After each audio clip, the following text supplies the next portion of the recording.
عمرها ما كانت مجرد وش حلو مرسوم على برديات، دي كانت صوت بيتكلم لغة المواني، وعين بتقرا ميزان القوة زي ما القبطان بيقرا النجوم. في زمن كانت فيه روما واسكندرية بيشدوا العالم من طرفين، هي اختارت ان هي تبقى الموجة اللي محدش يقدر يكسرها. اتولدت حوالي سنة 69 قبل الميلاد في بيت بطلمي شايف مصر من شبابيك يونانية، على عكس اللي قبلها اتعلمت المصري زي اليوناني واتقنت لغات كتير، كان بيقولوا بتتكلم 9 لغات. كبرت بين المتحف ومكتبة اسكندرية، فلسفة وخطابة وفلك وطب وعلاج بالاعشاب، وفي نصوص قديمة بتنسب لها وصفات تجميل. من بدري وهي فاهمه ان العلم قوه، وان التاج لوحده مش كفايه علشان تمسك بلد. يا ترى هي مين؟ تعالوا نعرف. انا رامي عادل، تعال اخد لك قصه.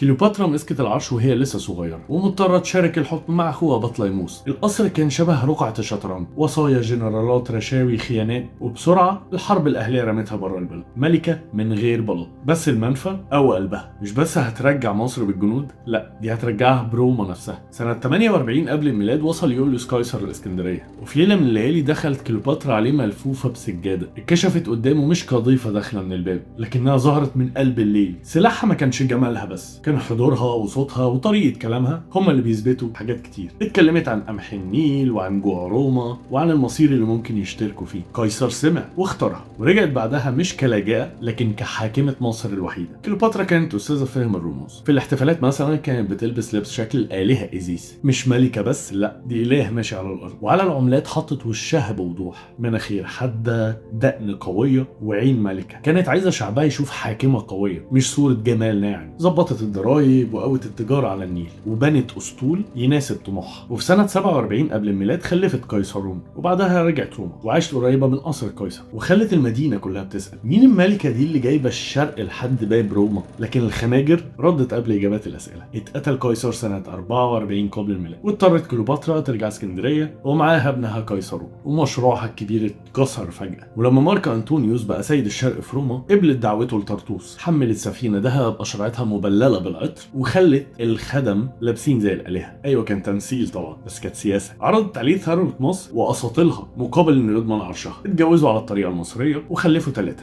ثلاثة اسكندر هيليوس، كليوباترا سيليني، وبطليموس فيلادلفيوس.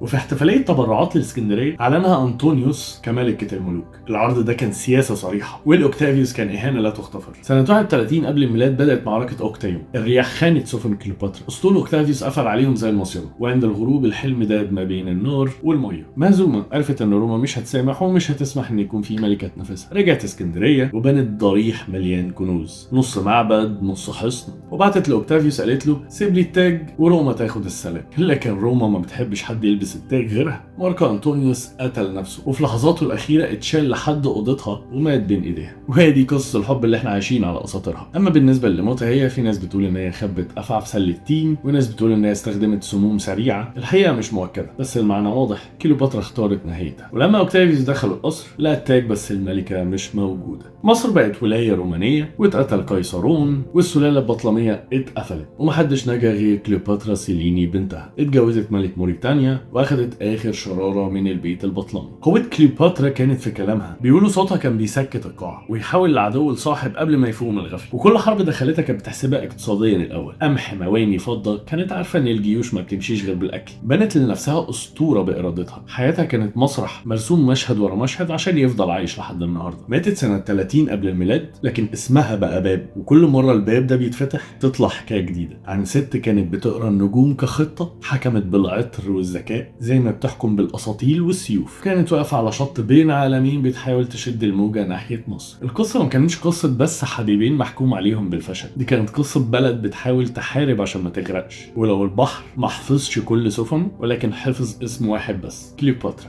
لو عجبتك القصة ما تنساش تعمل شير، لايك، سبسكرايب عشان تتفرج على كل الحلقات الجديدة. سلام.